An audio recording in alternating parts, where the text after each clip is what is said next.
Good evening, everyone. Treasure Troller here, going over episode 7. I can never keep track of them. I think it's episode 7.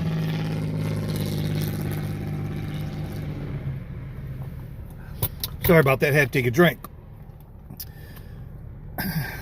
I'm really surprised that they're down to 4 contestants after 3 weeks. I'm really shocked at that. I mean, not only did I watch, but I bought it. The season 1 of Australia, they had 3 people tap out within the first day or two. I mean, they were down pretty quick after about the first week. I'm just surprised that in this not season, but of this area of Alone, I guess the U.S., Canada, whatever, the U.S. version of Alone, 6 people tapping out within 3 weeks, maybe the first week. I mean, during the first season, yeah, but now I'm kind of stunned about that. And of course, what's not surprising is just after you build the mixed shelter, you tap. I mean, how do you say you want off the island by not saying you want off the island? Build the mixed shelter.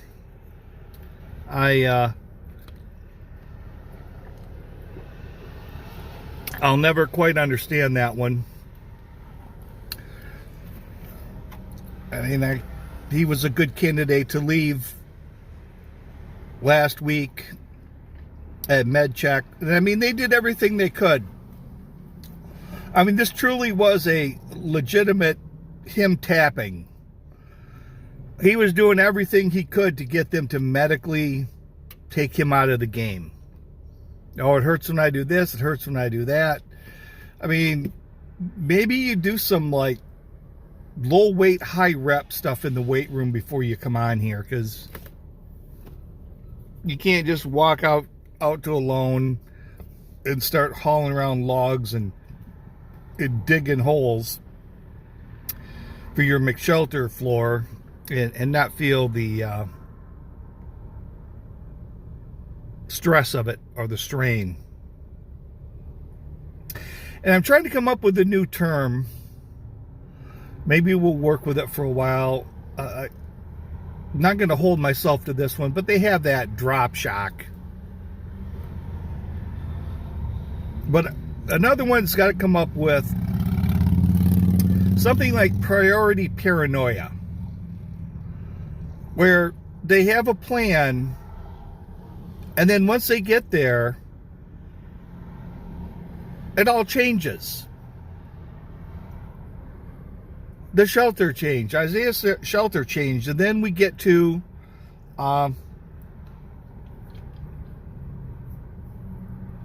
we'll get to like Dub. So Dub is going to win. Dub, are you out there listening? Dub is going to win, but he goes and catches a 3-foot-long pike and says, 10 of these is like a big game animal. I mean, why go out and hunt big game when 10 of these is the same thing? It's much more manageable. Easy to take care of. Not a lot of extra calories spent in catching a pike and cleaning it, taking it to your shelter, cooking some of it up, and throwing the other half on the smoker. But as soon as he sees a moose, well, priority paranoia changes, and now it's time to go hunting. Now it's time to go moose hunting. He doesn't have a smoker. He's really done no prep at all should he actually get a large game animal. I don't have any problem, even if he wants to go off this priority paranoia hits, and he wants to go moose hunting, even though he knows that if he just keeps the gill net going and with some small game, he'll be okay. At least have a smoker, at least have a food cache built, something that now you go and do another thing of paranoia. Well, I got to hurry up and get this thing clean and get it back to the shelter. Oh, what am I going to do with it? Well, I guess maybe tomorrow I'll start building a smoker. I mean, it's just, I wish they would just take a day, build some of this stuff, have it out of the way, so it's not such a not such a big deal as far as food spoilage and losing half of it. Timba, I think Timba needs to know the difference between slow and productive. He wants to slow things down, which is fine. He can go into the four corner starve right now. I mean, as far as we know, the rest of his food cache is fine. But slowing down is one thing, but being productive while you're slow is another. So I think he needs to stay on the productive track, not overexert himself, but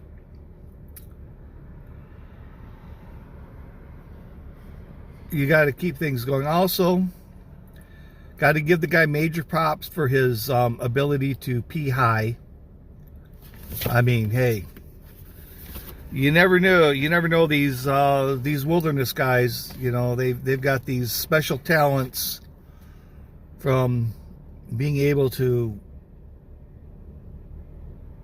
do moose calls, but now I did not know they could pee high. I guess when we got to talk with P, we got to talk about William next. William reminds me of Australia Season 1 first winner, Gina. I think her last name was Click or Glick. She didn't really hurry. She just sort of worked with the land. She didn't try to force anything on it. She didn't go out of her way to try to create something that wasn't there. She just sort of went along with it. And that's the way I see William. He just seems to go along with the flow of what he has in front of him. I thought he was kind of the dark horse. Dub's still going to win. But I think of everyone there, I think he's really, aside from feeding, half the varmint population on the island, I think he's doing a great job. And then, of course, he found the ever valuable urinal. We'll use the proper nomenclature. He found a urinal. Major props on that find.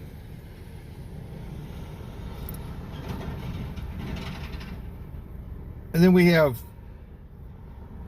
Sarah. I just see her struggling. I think she came there thinking that she was going to fish and catch fish, and that's what was going to keep her there. And I just see her struggling with that. I guess to me the next tap out might be Sarah. If I had to rate them, I mean, after that, who knows? After that, it's kind of injury or boredom. Or William just deciding he can't catch enough food, but She just sort of appears to be the next tap out. Dub, once again, the tree shot for the game, I just really wish they wouldn't do that. It just seems to be, I think he needs to learn the noose on a stick and go from there. I think that's about it. Isaiah, I mean, come on, man. Everyone that builds the McShelter leaves. Everyone. Just stop. And then I don't know if we're going to call it priority paranoia, or we'll come up with something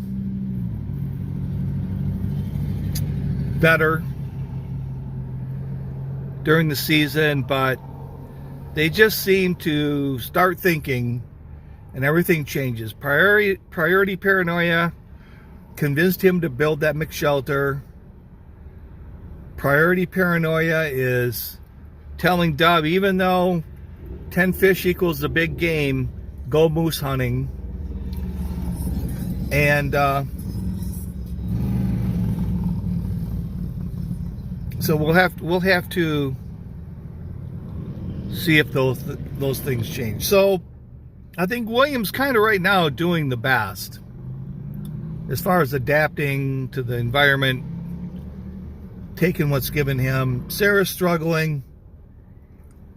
Dub and Timba,